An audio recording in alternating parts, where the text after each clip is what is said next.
What's up, everybody? I'm Danny DeVries with DiabloSport, and today I'm going to walk you through the installation process of the brand new Pulsar for 2018 newer JL Jeep Wranglers. Let's go check it out. Alright, so now that we're out here in the garage, we're going to go ahead and install the Pulsar on this 2018 Jeep Wrangler JL. The first thing we're going to do, though, is we're going to disconnect the negative terminals. There's two batteries on these Jeeps, so we're going to disconnect those. In order to maintain those batteries to be disconnected, you're going to have to keep those wires separate. So we're going to go ahead and do that and then move on with the install. Alright, so our first step, if you guys have a stock air intake, we really recommend you guys remove this and then mount our bracket in here with the Pulsar to get a flush, clean mount. So this is a stock air intake. We're going to go ahead and remove this and then get on with the installation of the Pulsar and the PCM.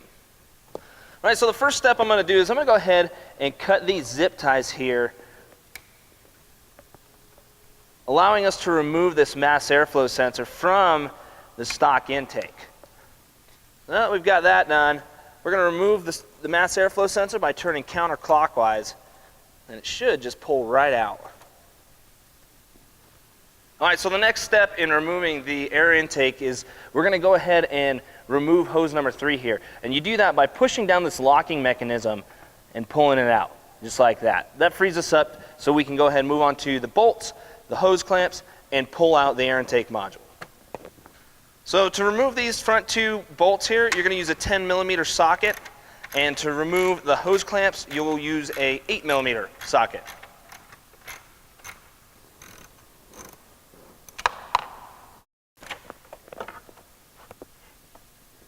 So now what we're going to do is we're going to locate the factory PCM here and actually disconnect it. And in order to do that, we're going to use a flathead screwdriver. Press down on this safety lever by pushing towards the PCM and then unlock it just like that.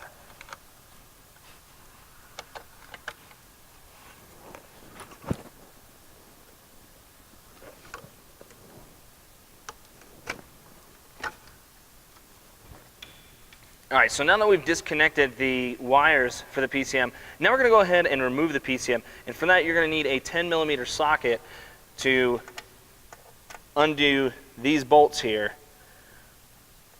and pull the PCM off. Now that we've got the bolts off, we're going to pull out the PCM and go ahead and install the Pulsar onto the PCM.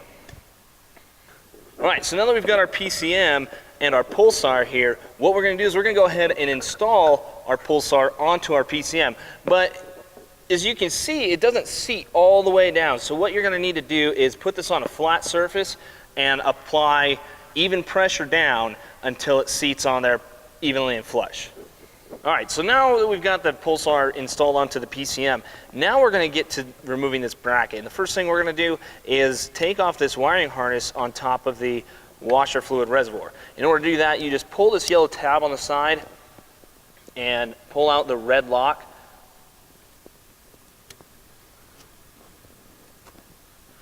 Once you got the red lock completely out, you can see it's pretty easy just to pull that out. So now that we got the loose side out here, what we're going to do is we're going to take a flathead screwdriver and push it on the inside of this thing, the remaining connector, which depresses the lock tab, allowing us to slide that off.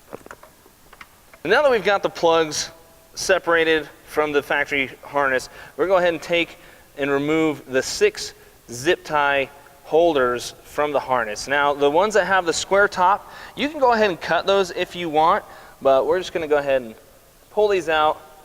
Alright, now that we've got the wiring harnesses and everything disconnected from the main mount here, PCM mount, we're going to go ahead and use a size 8mm socket and remove all the bolts until the factory mount is free. Once you got all the bolts removed, it's pretty easy just to pull out the factory bracket. Now we're going to go ahead and install the Pulsar bracket. First thing we're going to do is we're going to take this screw and the provided 10mm nut and go ahead and thread it through the bottom of the washer fluid reservoir. Now that we've got that flat screw threaded through the bottom here on the washer fluid, we're going to go ahead and take a washer and our 10mm nut and go ahead and screw this on, fasten it down. You're going to want to use a 10mm socket or 10mm wrench, but you do want to make sure that this is really tight on the mount. Now for the top, we're going to use the same factory screws that came with it. We're just going to screw those back in, take our 8mm and tighten this down.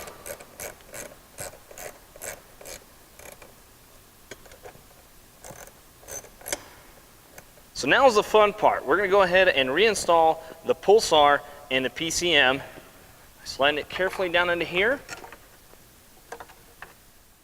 Once you've got the Pulsar through the wiring harnesses, you're going to go ahead and take the 3 provided bolts and go ahead and align those with the holes that are pre-drilled into the Pulsar mount and get the lock washer and thread those together. So now what we're going to do is we're going to take our harnesses and plug them into the Pulsar unit.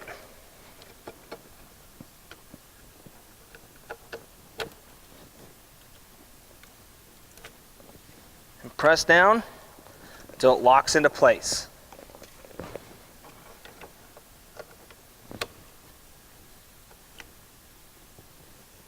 Alright, so now that we've got our harnesses plugged into the PCM and the Pulsar unit, now we're going to go ahead and reconnect the top harness here,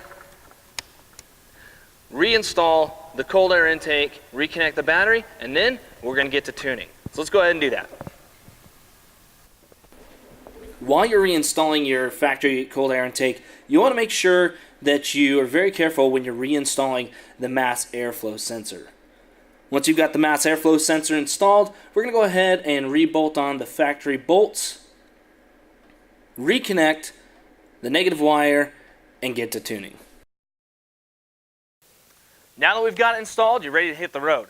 To find out more about the Pulsar and other products that might be right for you, check us out online. Visit us at DiabloSport.com.